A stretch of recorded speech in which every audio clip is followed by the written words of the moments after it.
WhatsApp guys, কেমন আছো আপনারা? আশা করি খুব ভালো। আমি অনেক ভালো। তো গাইস, আমি আজকে সানিদের বাসায় আসছি। এখানে আমার আম্মু নিয়ে গেছিল। তো এখানে নুরা খাচ্ছে, ওইখানে সানি খাচ্ছে রাক্ষসের মতন। এটা আমি তো দেখেন, আমি সবার আগে ফার্স্ট হবো। দেখেন, ওইখানে সাজিদ খাচ্ছে, এখানে আমি খাচ্ছি। এটা কার প্লেট?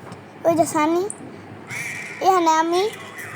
এখন আমি ডিম দিয়ে খাচ্ছি, কারণ ডিম অনেক পুষ্টিকর হবে। এখন দেখেন নুরাও আমার সাথে খাচ্ছে, কত কিউট না? এখানে আমি বলতেছি ঠান্ডা পানি খাবো, কিন্তু আম্মু দেয়ই না। তারপরে সানি ভাইয়া আমার দেখায় একলাই পানি খাইতেছে। তাতে কি আমার, সে তো তার মতন খাইতেছে। আমি এখন ঠান্ডা পানি পেয়ে গেছি, আমি সবাই দেখাই খাবো।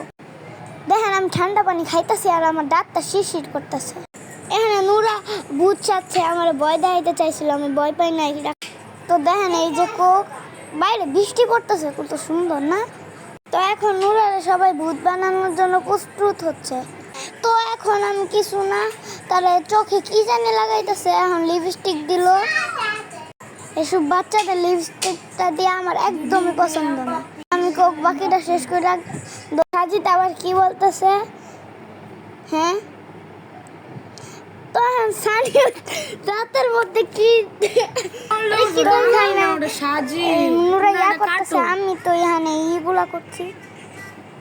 তো এই সেরেটা বারবার ছোট বাচ্চাটারে মেকআপ করাই দেয়। তো দেখেন, নুরারে এখানে হিজাব পরে সুন্দর লাগতেছে। সবাই এইভাবে পর্দা করবেন। দেখেন, সে জানে এই জায়গাটার মধ্যে কেমনে ব্যথা পাইছে। তাহলে কেমন লাগছে কমেন্টে জানাবেন। তো এখানে আমি পায়েস খাচ্ছি। তো আপনাদের যদি ব্লগটা ভালো লাগছে দেন, আল্লাহ হাফেজ।